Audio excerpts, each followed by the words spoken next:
God bless you. Good morning. Get woke. Get ready for impeachment. Half past the hour. Rabbis and reverends will be in a healing dialogue in support of the women's wave. The Women's March coming up. Joining us now, the president and CEO of the oldest and boldest, most discussed civil rights organization in history, Derrick Johnson. Derrick, good morning to you, man. How are you, brother? Good morning, Mark. How you doing? Just fine, man. Good to talk to you as always. Thank you for joining us a few minutes early. I know you and I were on the phone with Melanie Campbell last night. I know there's going to be a statement later today that many of us are going to sign on in support of Tamika Mallory. There's a lot of mischief on social media. People were trying to say that the NAACP had withdrawn its support from the Women's March, but that's just not true, is it? We've had no conversation about withdrawing from any march. We support the right of women and the women leadership. We would not be the NAACP but for Ida B. Wells and many other women leaders that created the opportunity for me to serve in this position and for the NAACP to be successful for 110 years. Our dynamic youth director will be speaking at the Women's March. Yeah. She is an active in the community.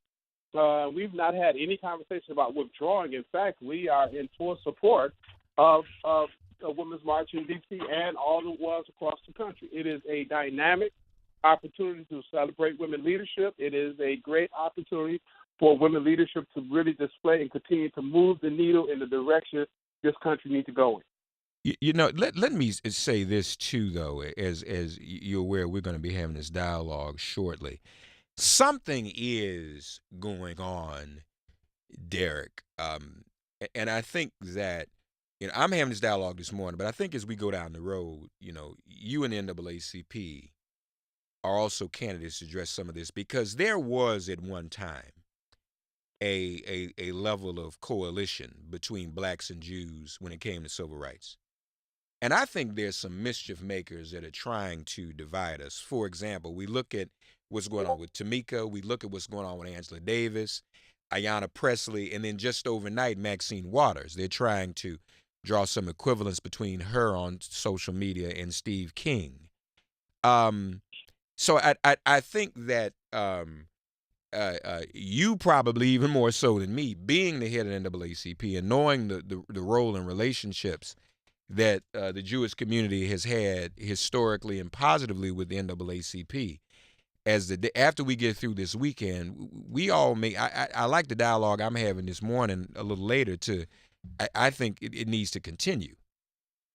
So much of this is about the distraction. We have to be disciplined enough not to react to someone else's distraction, whether it is legitimate or illegitimate. Right. Our focus is how do we improve the quality of life for African Americans and other communities across this nation. And if we're not furthering that conversation, it shouldn't be a conversation. So you nor I nor any individuals who are offering themselves up in any capacity to speak for those who cannot speak for themselves, we shouldn't get distracted. Let's stay focused on the outcomes that's going to improve the quality of life and make democracy work for everyone. Yeah. And really, it is the goal of those who would want to distract us to have those of us in historically oppressed groups at each other's throats to divide us. We know the power when we all come together, and we saw what just happened in November. I mentioned the black women that have been being kind of targeted right now. We've been talking about the past 2 years the power of black women's vote, and frankly, the black vote and the Jewish vote in America, in terms of issues and policy, is almost identical. So it's not natural for us to be fighting each other. I think somebody's instigating this. The time we spend to talk about this is the time we should be talking about opposing the AG nominee, Barr, to get appointed to be Attorney General.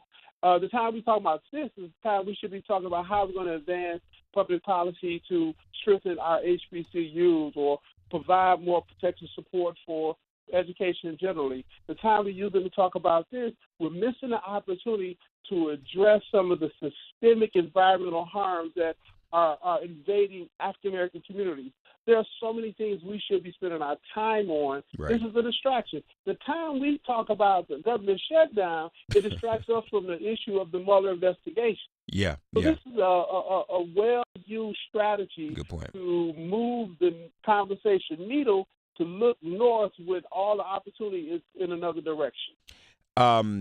Speaking of which, you're testifying, aren't you, today? I'll be testifying this morning, along with Mark Muriel, Urban League, to oppose the nomination. Yes. This is the nomination of folks of William Barr as Attorney General. Talk to us about what the NAACP's position is going to be this morning when you speak, Derrick. Derrick, do we lose you? I'm here. It's faded out there. Okay. Talk to us about what you're going to say this morning, what your position is going to be. Well, I'm going to focus on voting rights. And we have a lot of concerns with this nominee. Since the Shelby Holder case, we have not had the protection of Section 5 of the Voting Rights Act. And as a result of that, the other protection in the Voting Rights Act that we depend on is Section 2. And Section 2 oftentimes is a reactionary thing that must be triggered either by private litigants or the Justice Department. And there's been as more Section 2 violation, perhaps, of this past election cycle than we've seen in the last 25 years. And this Attorney General, this Justice Department, have not brought a single Section 2 claim to address the vote suppression tactics that we've seen all across the country. And so as a result of that, I and the NAACP, we have serious reservations around this nominee, and we oppose this nomination. Yeah. It's important to do that, I think. So you go up today. I noticed on yesterday he was really kind of fuzzy around issues, even in terms of the Mueller investigation. I'm not convinced that he's going to be objective about that at all, Derrick. Anytime an individual writes a memo the year before, and that's the individual who gets nominated, it is questionable. It's very similar to the Kavanaugh judicial nomination. Kavanaugh was not one of the finalists, but he made the comment around the power of the presidency to be impeached, and as a result, he is the finalist. And so with that, we will continue to oppose any individual who's unwilling to uphold the rule of law and support an open and clean democracy. Yeah. I noticed too. Your testimony is actually already up and online. It was I guess posted on last night. It's I mean, this is very important because the other question is, and one of the senators may have asked on yesterday. I may have just missed it. I don't know if you saw whether or not this question was asked. Jeff Sessions wanted to roll back. He rolled back consent decrees with police departments. All across the country. Yeah. From Ferguson to Baltimore, we know what happened. And so we need an aggressive AG willing to enforce the law to ensure that equal protection under law is afforded to all citizens and not selective prosecution, not selective enforcement, not the selective view on who should be afforded democracy and who should not be. Was he asked that question on yesterday? Did you catch it? Do you know? I did not hear that question being asked. I will raise that point in my testimony. Yeah. It's a shame you won't be able to. The NAACP, our legacy civil rights organizations, ought to be able to question him. Folks, I'm looking at Derrick's testimony now. You can see it on screen yourself, Facebook, Twitter, and YouTube. Make it plain. Voting rights. You're going to raise the issue of criminal justice, immigrant rights, reproductive rights, LGBTQ equality. When he spoke when Kamala Harris questioned him on yesterday, he didn't even really have a sense of the current state of immigration right now. He hasn't visited a port of entry in 30 years. He seemed to be supportive of Trump's argument for a wall. But you don't understand, he there's a tightrope. He's not going to speak against the base that he depends on to get the vote needed for confirmation. Mm-hmm. So there's always going to be a level of selective amnesia anytime you have these type hearings. Yeah, and he definitely had that. So what time is your testimony, Derrick? We go in at 10 o'clock. My panel's at 10 o'clock. 10 a.m. Derrick Johnson, folks. I'm sure it'll be live on C-SPAN, and follow here as well on our news channels here at Sirius XM. Also, we mentioned black women earlier and the power of black women. There was a Tulsa town hall with black women that the NAACP held. It was just last night, wasn't it? Derrick, you still there? Hello? The phone's going in and out. Derrick, we here? Okay, we'll see if we can get it back. 866-99-SIRIUS. 866-997-4748. We'll see if we can get him back. But there was a tele-town hall featuring black women elected officials on last night that the NAACP sponsored, and it was a national town hall.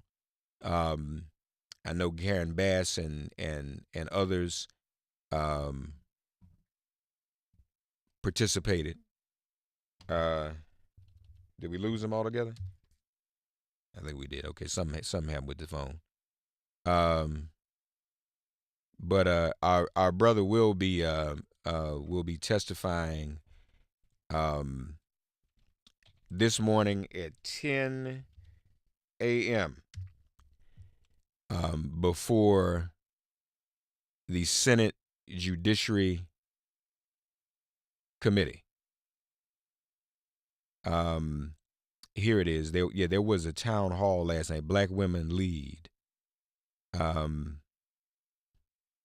Karen Bass is the new chair of the Congressional Black Caucus. She spoke on the Teletown Hall last night. Let's hear what she had to say at the NAACP. What has happened in last November's election shows that we are 1/3 of the way there. We got 2/3 more to go, and I'm just hoping that all of the energy that has been generated over these last few months, with all of the excitement about the possibility, will be carried on. And I think the entire nation saw the power of black women. We need to keep that going. We need to keep that organized and mobilized. And I am very, very hopeful for the future. That's the argument I was making. I think that's one of the reasons that we are finding so many black women under attack these days. Black women like Tamika Mallory, okay, like Maxine Waters, like Ayanna Pressley, like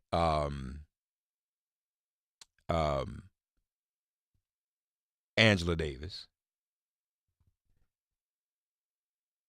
All right, 866-99-SIRIUS. Kamala Harris was on the town hall as well. Let's try Derrick one more time and see if we can get him back on. Black women are leading.